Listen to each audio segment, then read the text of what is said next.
Olá, alunos e alunas das turmas de primeiro ano. Estamos começando a segunda semestre do ano letivo, tratando das paisagens do planeta Terra. Tudo que a gente estudou ao longo do nosso ano letivo. E ele é um assunto que está no livro didático de vocês, capítulo 11, certo? O estudo da biogeografia, que é a área que vai se dedicar ao estudo dos biomas, ele vai reunir todos os conhecimentos da geografia física, tanto da parte de geologia, geomorfologia, origem e formação do relevo, da dinâmica interna e da dinâmica externa, do estudo dos solos, toda aquela parte que a gente estudou de solos, a parte que a gente estudou de clima e a parte que a gente estudou de água, junta tudo isso para a gente entender a formação das paisagens que existem no planeta Terra. Porque, na verdade, o que vai acontecer? Os vegetais, que são a forma que é mais identificável na paisagem, eles apresentam características que vão refletir a sua adaptação ao tipo de ambiente, né? Então, nós temos um ambiente mais seco, mais úmido, mais chuvoso, mais frio, mais quente. Então, essas características, elas vão ser refletidas nas formas dos vegetais, né? Dos animais também, mas principalmente dos vegetais, porque os vegetais são o elemento que está mais presente, visível na paisagem, certo? Então, essas adaptações que os vegetais vão ter a essas características de relevo, clima, hidrografia, né, geologia, ele vai refletir nas características dos vegetais e vai interferir nas paisagens, certo? Então, esse conjunto de paisagens diferentes que a gente tem ao longo do planeta Terra é o que nós chamamos de biomas, certo? Então, a gente consegue identificar os elementos dentro dos biomas que são mais evidentes, as vegetações, e de acordo com essas características, a gente tem como fazer uma classificação do tipo de ambiente que é as várias regiões do planeta Terra, certo? Então, há uma interação entre os vários elementos, os seres vivos que compõem o planeta Terra. Dessa interação, né, dos níveis tróficos, que é a troca de energia, a gente vai ter aí a formação dos ecossistemas e a formação dos biomas, certo? No planeta Terra, nós temos uma grande quantidade de ambientes com características diferentes, certo? Esses biomas, que aí tem até a etimologia da palavra, bio, vida, ioma é proliferação, ela vai dividir as várias comunidades de seres vivos com características distintas. E essas características, elas vão ser ressaltadas de acordo com a interação que existe dos seres vivos, principalmente vegetais, com os outros elementos que compõem a natureza, tá certo? Então, por isso que a gente diz que a biogeografia, que estuda os biomas, ela é uma ciência de síntese, porque ela vai sintetizar todos os conhecimentos que a gente estudou em geografia física para a gente tentar entender a formação das paisagens. Então, olha como é diversa, gente, as paisagens, como são diversas as paisagens ao longo do planeta Terra. E se a gente observar, a distribuição dessas paisagens, elas vão estar relacionadas com a distribuição dos climas. A gente vai ver já essa correlação que existe, tá bom? Mas é interessante a gente entender o conceito, certo? De bioma. E aí, para vocês entenderem, é interessante que a gente vê que nós temos, no planeta Terra, nós temos o organismo, que é o corpo do ser vivo, certo? É o conjunto de órgãos, de sistemas, que compõem um ser vivo. Vários seres vivos da mesma espécie formam o que a gente chama de população. Quando eu tenho muitas populações de espécies diferentes, geram o que a gente chama de comunidade. Então, vários lobos, populações de lobos da mesma espécie, várias populações de peixe da mesma espécie, todos vivendo no mesmo ambiente, formam o que a gente chama de comunidade. Essas várias comunidades, elas têm um elo entre si, uma ligação, através dos níveis de troca de energia, que se dá fundamentalmente através do ciclo da água, dos ciclos do carbono e também através das trocas de energia da cadeia alimentar, certo? Então, a luz solar, a energia da luz solar é capturada pelos vegetais, que é comido por um inseto, por um animal herbívoro, e aí vai passando de um ser vivo para o outro através da cadeia alimentar. E isso forma o que a gente chama de ecossistemas, certo? Então, o ecossistema são várias comunidades de seres vivos que têm um elo entre si, tá bom? O bioma, gente, seriam vários ecossistemas que tenham uma característica semelhante, certo? Então, os vários ecossistemas que apresentam características semelhantes entre os seus indivíduos classificam o que nós chamamos de bioma, certo? Só para vocês entenderem que esse é um conceito da ecologia, certo? Que vai tratar o que seria um bioma. Então a gente percebe o seguinte: os vegetais eles possuem diversas formas de adaptação aos diversos tipos de ambiente diferente. E isso vai resultar nas suas características físicas, que vai refletir os vários tipos de biomas diferentes. Mas a fisionomia das folhas, que vai sofrer uma influência do ambiente, ela é mais influenciada pelas condições do clima. Então, eu coloquei para vocês, no bimestre passado, esse mapa aqui mostrando a distribuição dos vários climas que nós temos no planeta Terra, certo? Esses climas eles têm influência da latitude, eles têm influência da maritimidade, da continentalidade, da altitude, do relevo, né? E essa característica da distribuição dos climas, ela vai condicionar a distribuição dos biomas. Se vocês prestarem atenção, uma imagem é muito semelhante à outra, certo? Na distribuição dos biomas.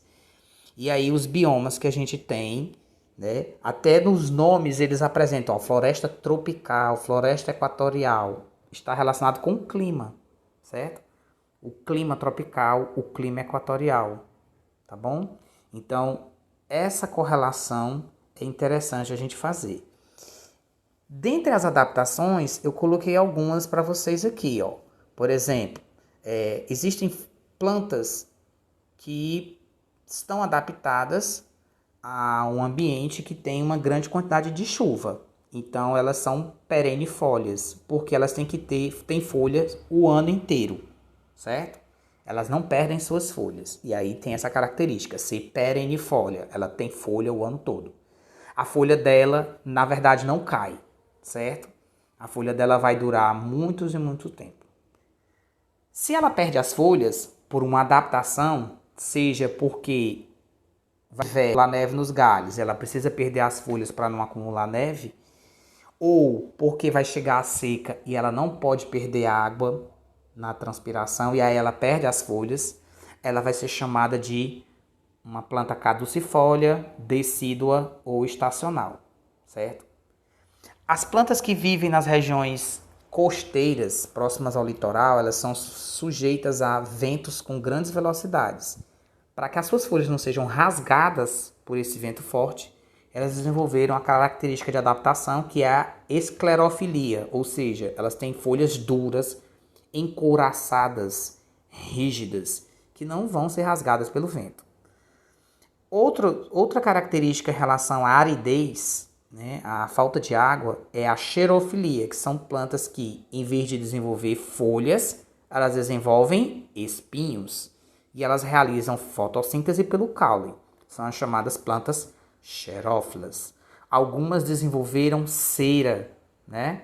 Elas produzem ceras no seu caule para evitar a perda de água, tá bom? São chamadas de plantas xerófilas. Elas criaram adaptações para não perder a sua água durante o período de seca, certo? O exemplo da barriguda ou baobá, eles armazenam água muito grande, né?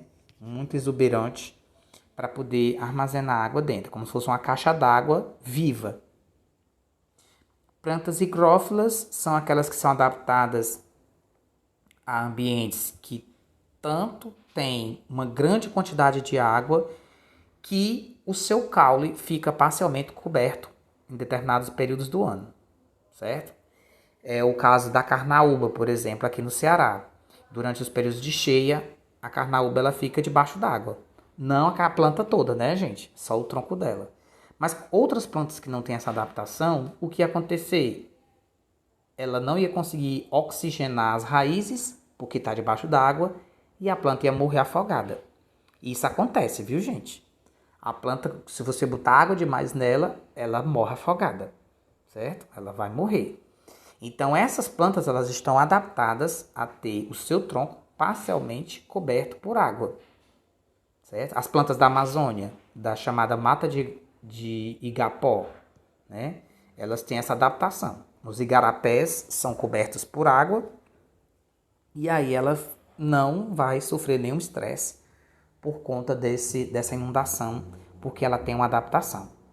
Temos as tropófilas, que elas são adaptadas tanto à seca como à inundação.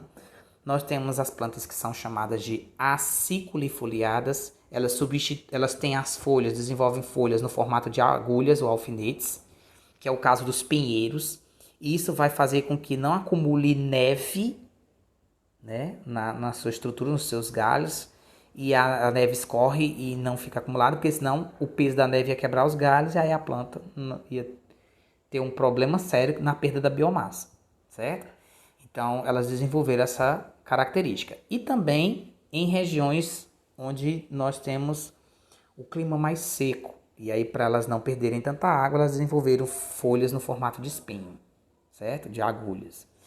E temos também as plantas latifoliadas, que têm folhas largas, folhas grandes, né? Principalmente dentro das florestas, são adaptadas a áreas com grande umidade. Para ela perder essa umidade, elas desenvolvem folhas muito grandes, certo? Ou áreas sombreadas, né, do meio da floresta, que tem muita concorrência por luz. Então essas plantas, elas desenvolvem folhas largas para elas terem a chance de conseguir capturar alguma luz e realizar a fotossíntese, certo? Aqui no Ceará nós temos o contrário, nós temos as plantas litifoliadas, que são folhinhas pequenas. Se vocês pegarem a algaroba, tamarindo, a própria jurema, vocês vão perceber que as folhinhas são bem pequenininhas. É um talinho com várias folhinhas bem pequenininhas, umas perto das outras. Isso já é uma adaptação para ela não perder água, viu, gente? E quais são os biomas que nós temos no planeta Terra? Gente, eu vou colocando as fotos aqui para a gente entender. Nós temos a tundra, que é uma vegetaçãozinha rasteira que nós temos nas regiões polares, certo? Próximas aos polos. Das regiões frias, no curto verão polar, nasce essa pequena vegetaçãozinha rasteira dessas regiões.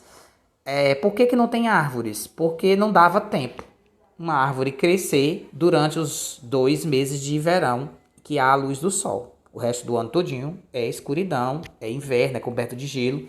Então não daria tempo crescer uma árvore, certo? E aí as plantas elas são de ciclo de vida curto. São arbustos e ervas. Nós temos a floresta boreal, que são das regiões de alta latitude, né, do Canadá, as florestas do norte da Rússia, que são chamadas de taiga ou floresta de coníferas, que são as florestas de pinheiro, que também tem adaptação a os períodos do ano que elas são cobertas por neve. Mas nesse caso aqui, o verão é mais longo, então dá possibilidade para que surjam árvores, tá certo? E essas árvores têm adaptação aí da questão da neve, tá certo? Que elas são aciculifoliadas.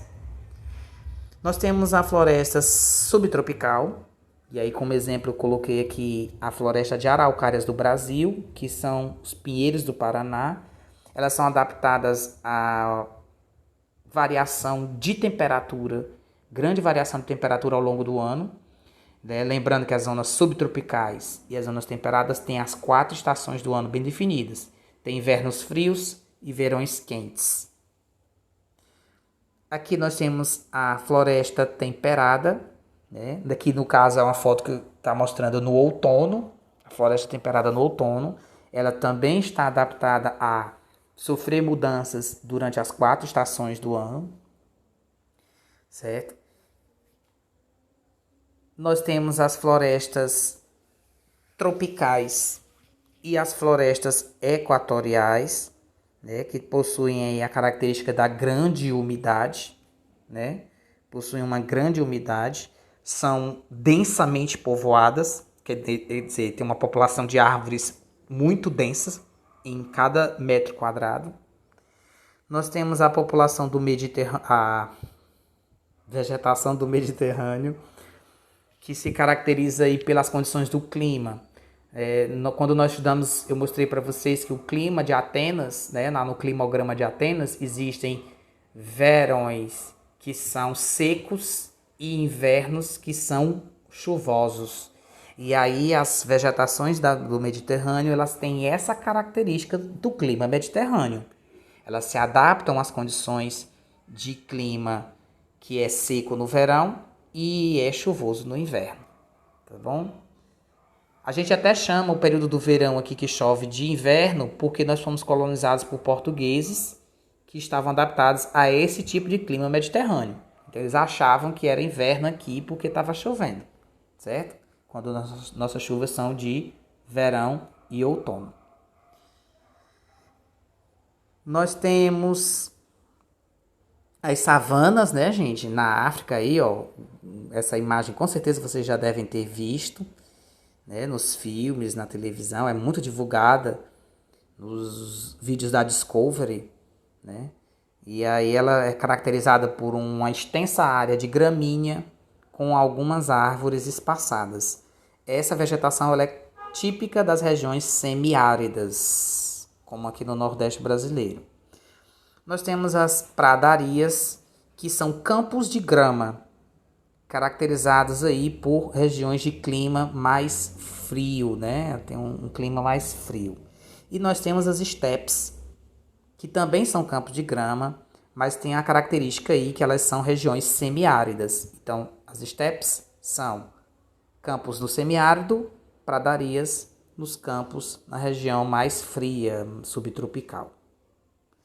Nós temos os desertos, e aí vocês já devem conhecer essa paisagem, né, dos desertos, que tanto pode ter essa vegetação de cactos, como também os espinheiros, ou uma pequena vegetação rasteira, ou nenhuma vegetação, né? A característica dos biomas de deserto são essa adaptação aí à vida nos desertos. E nas regiões de altitude, gente, a característica é diferenciada de acordo com a altitude. Então, dependendo da região do planeta em que você está, a vegetação ela vai apresentar características diferentes conforme você for subindo. Isso acontece por quê? Porque a temperatura ela vai diminuindo à medida que a gente vai subindo. E aí é como se a gente tivesse esses biomas aqui, alguns desses biomas aqui, no mesmo lugar, à medida que eu fosse subindo aqui a serra. Quem já viajou para Guaramiranga deve saber o que eu estou dizendo, né? A gente vai subindo a serra de Guaramiranga, aí a gente lá embaixo vê uma caatinga arbustiva, densa.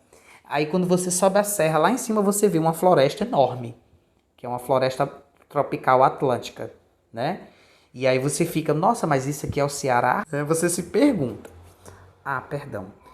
Sobre os biomas do Brasil, aqueles mesmos biomas que eu mostrei para vocês no mundo, eles têm representações aqui no Brasil. E aí nós temos 3 biomas no Brasil que são classificados como floresta tropical e equatorial. Quais são eles? A floresta amazônica, a Mata Atlântica e a Mata dos Cocais. Esses 3 biomas aqui, eles são classificados como floresta tropical. A nossa floresta subtropical é a Mata de Araucárias, na região sul do Brasil. As nossas savanas, nós temos 2 biomas que são classificados como savanas, que é o Cerrado, na região central do Brasil, e a Caatinga, no Nordeste brasileiro. Ah, professor, mas a Caatinga ela não é vegetação de deserto? Não, gente, porque a Caatinga não é deserto, certo? É semiárida e ela tem características que assemelham-se à savana. Ela tem um extrato vegetal contínuo, denso, com várias plantas de espinho, né, adaptadas à condição da seca, tá bom? Mas ela é classificada como savana, tá bom? Nós temos a pradaria brasileira, que é chamada de Campos Sulinos ou Pampas Gaúchos, né? Que é uma região dos campos do Rio Grande do Sul. É como se fosse um gramado de campo de futebol sem fim. A Globo está reprisando agora a novela Chocolate com Pimenta, né? Quando você chega lá na novela Chocolate com Pimenta, ele vai mostrar aí essa região dos Pampas, no Rio Grande do Sul, com vastos campos de futebol a perder de vista. Aí nós temos, gente, no Brasil, 3 ambientes que são classificados como complexos. Por que eles são complexos? Porque eles possuem indivíduos das várias outras tipos de bioma diferentes e aí torna-se difícil classificá-lo, certo? Nós temos o Pantanal Mato-Grossense, que é uma extensa área inundada do território brasileiro, fica na região dali do Centro-Oeste, no Mato Grosso do Sul, né? Essa região inundada ela tem características que são próprias, mas eles tanto têm indivíduos que são espécies da Caatinga, como tem da Mata Atlântica, como tem do Cerrado, como tem da Amazônia. E o que explica isso? Gente, o Pantanal é o maior berçário de aves do Brasil, certo? Então, as aves que existem no território Brasil todinho, elas migram para o Pantanal para se reproduzir no período de cheia, porque tem uma grande oferta de nutrientes para sustentar os seus filhotes. Então, quando eles migram, normalmente eles levam consigo as sementes, né? E aí essa semente acabou germinando, gerando aí um mix de vários ambientes diferentes na mesma área, tá bom? Outra região que é classificada como complexo, gente, deixa eu só dar um pause. Outra região que é classificada como complexo, gente, é a vegetação do litoral. Isso acontece porque no litoral do Brasil, na faixa próxima à praia, nós temos uma grande diversidade de ambientes diferentes. Nós temos desde florestas tropicais, como os manguezais, que está aqui na imagem, né, no desenho, como nós temos também as restingas, né, que são essas áreas aqui mais secas, com alguns arbustos, até mesmo somente graminhas, que é a vegetação das dunas, certo? E outra área é a mata galeria, que são as vegetações que se encontram nas margens dos rios, dos grandes rios ao longo do território brasileiro, produzindo aí um diferencial de vegetação na paisagem ao longo do território. É chamado de mata ciliar ou mata galeria. É interessante a gente entender um pouco também, gente, quando fala de vegetação, de biomas, os impactos ambientais e a legislação em defesa desses biomas. Como isso ia tornar a nossa aula muito alongada, eu deixei 2 vídeos aqui, o documentário Rios Voadores do Brasil e esse vídeo aqui, essa videoaula sobre o código, para que vocês possam se aprofundar sobre esses assuntos. Vocês ainda poderão se aprofundar nesses assuntos no livro didático de vocês, que tem lá um monte de coisa para vocês estudarem a esse respeito. Até o nosso próximo encontro. Tchau, tchau.